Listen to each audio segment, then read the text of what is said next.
হরে কৃষ্ণ প্রিয় বন্ধুরা, 11ই সেপ্টেম্বর অর্থাৎ আজ পড়েছে রাধাষ্টমী ব্রত। যারা জন্মাষ্টমী ব্রত পালন করছি তারা অবশ্যই রাধাষ্টমী ব্রতও পালন করব এবং অবশ্যই করছি, তাই জন্য এই ভিডিওটা ক্লিক করেছেন আপনারা সকলে। তো রাধাষ্টমী ব্রত তখনই সম্পূর্ণ হবে যখন কিনা আমরা সেই ব্রতের ব্রত কথা শ্রবণ করব। আমরা যে কোনো ব্রত করি না কেন সেই ব্রত তখনই সম্পূর্ণ হবে যখন আমরা সেই ব্রতের ব্রত কথা শ্রবণ কিংবা পাঠ করব। তো চলুন আজকে আমরা রাধাষ্টমীর ব্রত কথা শ্রবণ করি এবং পাঠ করি, অর্থাৎ আমি পাঠ করব, আপনারা শ্রবণ করবেন। ঋষি শৌনক মহামণি সুতকে জিজ্ঞাসা করলেন, হে সুত, অন্যান্য দেবতার উপাসনার চেয়ে শ্রীকৃষ্ণের আরাধনায় শ্রেষ্ঠ জানি। আবার এটাও শুনেছি যদি রাধারানীর উপাসনা করা যায় তা নাকি আরও শ্রেষ্ঠ এবং পুণ্যফলদায়ক। অতএব রাধারানীর অন্য কোনো ব্রতাদি বলুন। সুত জবাব দিলেন, হে ঋষিবর, আমি আপনাকে একটি গোপন ব্রতাদির কথা বলছি, আপনি কৃপা করে শুনুন। একদিন দেবর্ষি নারদ শ্রীবিষ্ণুর নিকট হয়ে জিজ্ঞাসা করলেন, হে প্রভু, আপনার শ্রীমুখে আমি অনেক ব্রতের কথা শুনেছি। এখন আমি আপনার শ্রীমুখ দিয়ে শ্রীমতী রাধারানীর জন্মদিনের ব্রত কথা শুনতে চাই। তখন শ্রীহরি বললেন, হে দেবর্ষি, তুমি আমার পরম ভক্ত, তাই তোমার এই ইচ্ছা আমি অবশ্যই পূরণ করব। তবে শোনো মন দিয়ে। কোনো এক সময় সূর্যদেব ত্রিলোক ভ্রমণ করতে করতে নানান প্রকার ঐশ্বর্য দেখে মনে মনে তপস্যার সিদ্ধান্ত করেন এবং মন্দার পর্বতের গুহায় কঠোর তপস্যা আরম্ভ করেন। এইভাবে দীর্ঘদিন কেটে গেল, কিন্তু সূর্যদেব থামছেন না। সূর্য গুহায় আর পৃথিবী অন্ধকারচ্ছন্ন থাকায় দেবতারা ভয় পেয়ে গেলেন।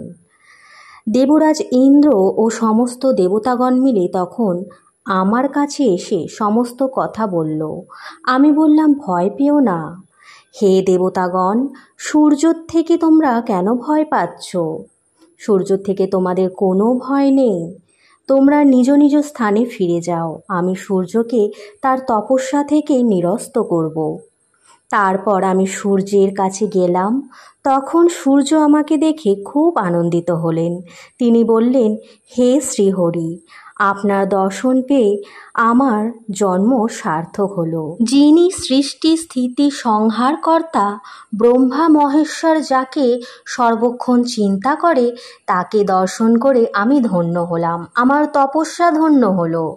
তখন আমি সন্তুষ্ট হয়ে সূর্যকে বললাম, হে সূর্যদেব, তোমার তপস্যায় আমি প্রসন্ন হয়েছি, তুমি সিদ্ধি লাভ করেছ, এখন বর প্রার্থনা করো। সূর্যদেব বললেন, হে প্রভু, আমাকে আপনি এমন একটি বরদান দিন যেই বরদান দ্বারা আমি একটি গুণবতী ও রূপবতী কন্যার পিতা হতে পারি, যেই কন্যার দ্বারা আপনি সারা জীবন বশীভূত থাকবেন।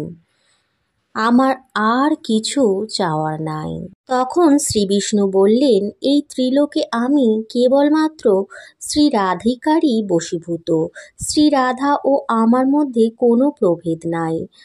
আমি পৃথিবীর কল্যাণের জন্য বৃন্দাবনে অবতীর্ণ হব। তুমিও সেখানে বিষভানু নামে রাজা হয়ে জন্মগ্রহণ করবে এবং শ্রীরাধা তোমার কন্যারূপে অবতীর্ণ হবেন, আর সেই কন্যা দ্বারা আমি সারা জীবন বশীভূত থাকব। এরপর সময় যেতে যেতে সূর্যদেব বৈশ্যকুলে জন্মগ্রহণ করেন বিষভানু নামে এবং তিনি এক সময় রাজা হলেন। তার বিবাহ হল কৃতিদার সঙ্গে এবং যথাসময়ে ভাদ্র মাসের শুক্লপক্ষের অষ্টমী তিথিতে বিশাখা নক্ষত্রে কৃতিদার গর্ভ হতে জন্মগ্রহণ করলেন শ্রীমতী রাধারানী। কিন্তু এটি সত্যি নয়, কারণ শ্রীমতী রাধারানীকে পাওয়া গেছিল এক জলাশয়ে, অর্থাৎ যমুনা নদীর তীরে। তিনি এক সোনার পদ্মের মধ্যে ভেসে এসেছিলেন এবং তা দেখে বিষভানু তাকে নিয়ে এসেছিলেন।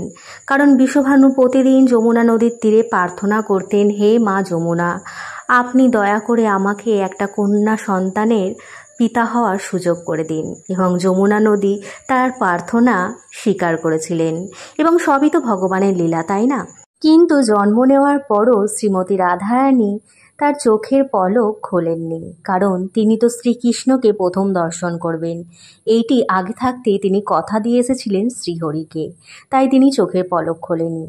অন্যদিকে মথুরাতে জন্মগ্রহণ করলেন শ্রীকৃষ্ণ এবং চলে এলেন নন্দালয়ে। তো যেদিনকে বিশ্বভানু শ্রীমতী রাধারানীকে নিয়ে এলেন তার মহলে এবং সকল গ্রামবাসীকে জানালেন যে তার ঘরে ফুটফুটে একটি কন্যা সন্তান এসেছে, তখন পুরো গ্রামবাসীরা সকলে ছুটে আসেন শ্রীমতী রাধারানীকে দেখতে, কিন্তু তখনও তিনি চোখের পলক খোলেননি। তবুও তারা আনন্দকে বঞ্চিত করেননি। নানান উৎসব আনন্দ সেদিনকে পালন করা হয়েছিল এবং বিশ্বভানু সকলকে দান করেছিলেন। রাজা বিশ্বভানু তার খুশি সকল গ্রামবাসীর সাথে ভাগ করে নিয়েছিলেন এবং পুরো গ্রামবাসীরা আনন্দে উল্লাসে হই হুল্লোড় করছিল সেই দিন। এইভাবে একদিন শ্রীকৃষ্ণকে দর্শন করল শ্রীমতী রাধারানী এবং তিনি প্রথম তার চোখের পলক খুলল। তারপর তারা আস্তে আস্তে বড় হলো। এইভাবে দিন কেটে গেল, তাদের লীলা সবই আপনারা জানেন। তারপর রাধারানী বিবাহ করল আয়ানকে, কিন্তু আয়ানকে বিবাহ করা সত্ত্বেও তিনি কিন্তু শ্রীকৃষ্ণকে কখনোই ভোলেননি। তার হৃদয় জুড়ে ছিল শ্রীকৃষ্ণ। তিনি কখনোই আয়ানকে স্বামীর মর্যাদা দেননি। এইভাবেই তার জীবন কেটে গেল। সকলে ভাবে তিনি শ্রীকৃষ্ণের বিরহে দুঃখ পেত, কিন্তু না, বিরহের মধ্যেও তিনি শ্রীকৃষ্ণকে যে মনে করতে পারছে সেই ভেবে তিনি আনন্দ উপভোগ করত। সে ভাবত এর থেকে আনন্দ আর কিছু নেই। শ্রীরাধার এই জন্মতিথিতে গন্ধ, পুষ্প, দীপ, ধূপ, নৈবেদ্য ও বসন শৃঙ্গার দ্বারা শ্রী রাধারানীকে পুজো করা হয়। নানান প্রকার নানান উৎসব, কীর্তন, ক্রিয়াকলাপ করা হয় যাতে করে শ্রীমতী রাধারানী আনন্দিত হন। তিনি আমাদের ওপর কৃপা করেন।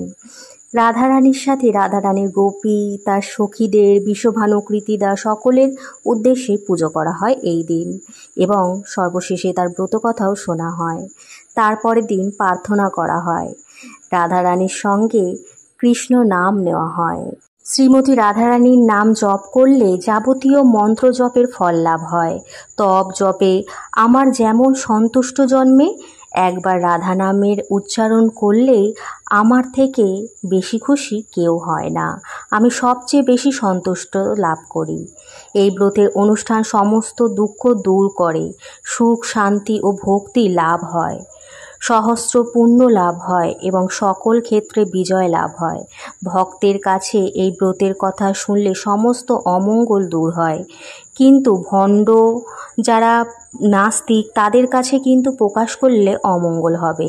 শ্রীহরির কাছে এই ব্রতকথা শুনে মহর্ষি নারদ মর্তে এসে এই ব্রতের কথা প্রচার করলেন এবং আজ পর্যন্ত প্রতি বছর রাধা অষ্টমীর দিন রাধা অষ্টমী পালন করা হয়। তো প্রিয় বন্ধুরা, ভিডিওটা কেমন লাগলো? যদি ভালো লাগে লাইক, কমেন্ট, শেয়ার করতে ভুলবেন না। পাশে থাকার জন্য সাবস্ক্রাইব করতে ভুলবেন না। বেল বাটনটাকে অবশ্যই প্রেস করে দেবেন যাতে আমার ভিডিওর প্রতিটা নোটিফিকেশন আপনাদের কাছে সবার আগে পৌঁছে যায়। ভালো থাকুন, সুস্থ থাকুন, সুরক্ষিত থাকুন, ভালোবেসে বলতে থাকুন হরে কৃষ্ণ, রাধে রাধে।